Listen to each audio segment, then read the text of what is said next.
निरञ्जिनी नित्यप्रकाशिनी चैव स्वप्रकाशस्वरूपिणी महालक्ष्मीर्महाकाली महाकन्या सरस्वती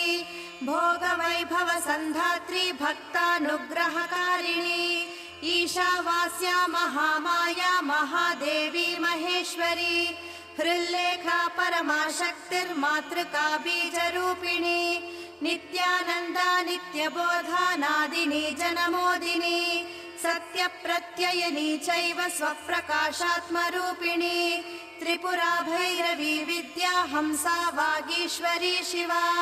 वाग्देवी च महारात्री कालरात्रिस्त्रिलोचना भद्रकाली कराळी च महाकाली तिलोत्तमा काली कराळवक्त्रान्त कामाक्षी कामदा शुभा चण्डिका चण्डरूपेशा चामुण्डा चक्रधारिणी